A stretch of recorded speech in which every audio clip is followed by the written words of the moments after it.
Peter Greenberg here in our continuing series of conversations with the leaders in the cruise industry. I'm pleased to welcome Lisa Lutoff-Perlo, the president and CEO of Celebrity Cruises. Lisa, thank you so much for joining me.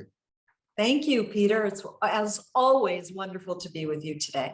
So let's get an update here, because the last time we talked, you were just starting to cruise. Now you have a much more robust schedule, not just in terms of the number of ships, but where they're going. You're also in a situation where more and more people are booking, more and more people are booking with confidence. We've had some limited situations of COVID positive tests, but they've managed to be controlled. There's not been a spread or an outbreak.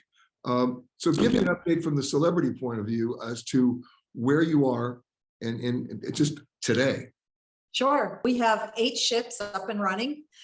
We have 3 of those 8 out of U.S. ports, Seattle and South Florida.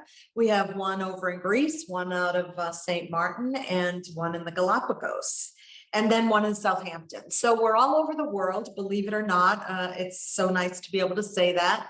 People, yes, are happy to be vacationing again and cruising again. I think we've all been pent up and locked up longer than any of us would have liked or imagined. But I also believe that, you know, for Celebrity, we've always said ensuring that we could offer a safe and healthy environment was the most important thing for us. And we're doing that. Over 95% of our guests are vaccinated, 100% of our crew are vaccinated. And the one thing that we know now is our protocols are definitely working.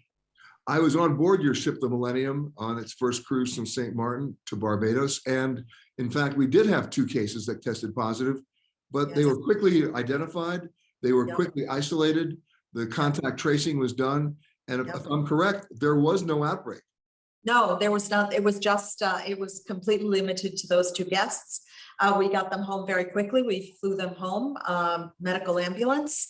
And there was nothing else that happened on board. And both of those guests were vaccinated guests. And, you know, it was okay. Well, let's talk about vaccination, because you're based in Florida, which is sort of a battleground state when it comes to vaccination. The state of Florida passed legislation signed by the governor that basically said that no business, not just cruise lines, but no business could deny anybody service based on the fact of whether or not they were vaccinated or not. One cruise line took them to court, that was Norwegian, and they sustained an injunction. A U.S. District Court judge actually ruled in their favor. And right now, you can demand 100% vaccination. Are you doing that? We're trying to work very closely with everyone. It's not just the state of Florida, but we're also working with the CDC, and we're working with governments all over the world. And we're operating under so many different constraints and regulations. But at the end of the day, we've always said we're going to operate with at least 95% of our guests vaccinated. And we've always been doing that. And we've also been working with the governor's office, because you can ask. You just can't force people to show that they have been vaccinated. And the other thing that's happening is quite a few islands in the Caribbean are now saying that our ships can't even enter port unless at least 95% of the guests are vaccinated. And so the governor's office is working with us on that as well, and making exceptions, because they know then that our ships need to call in to these ports. So any ships visiting those ports are able to require guests to be vaccinated.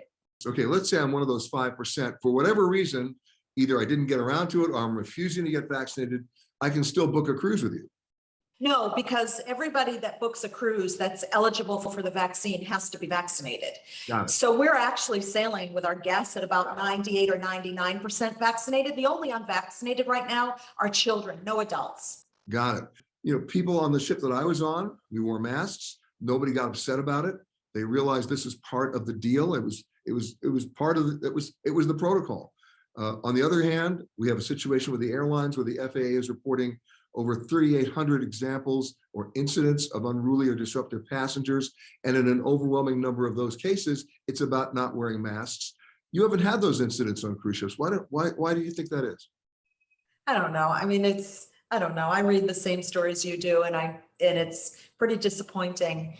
But I just think people who cruise want to stay safe and they want to keep others safe. And I do think that is one of the differences between the cruise guests and those people that we're hearing about on the airplanes. That's really unfortunate. But it doesn't surprise me. They're a microcosm of society. They're everywhere. And fortunately, they're not on board our ships. Of course, in the airline situation, one of the immediate reactions from the airlines is to stop serving alcohol, because after all, alcohol at altitude at 35,000 feet, gee, what could go wrong? But at least on your ships, you've been able to figure out there's a way to happily marry alcohol and masks.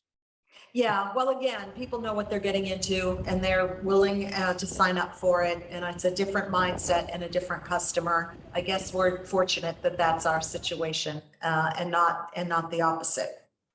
Lisa Lutoff-Perlo, the CEO of Celebrity Cruises. Lisa, thank you so much again.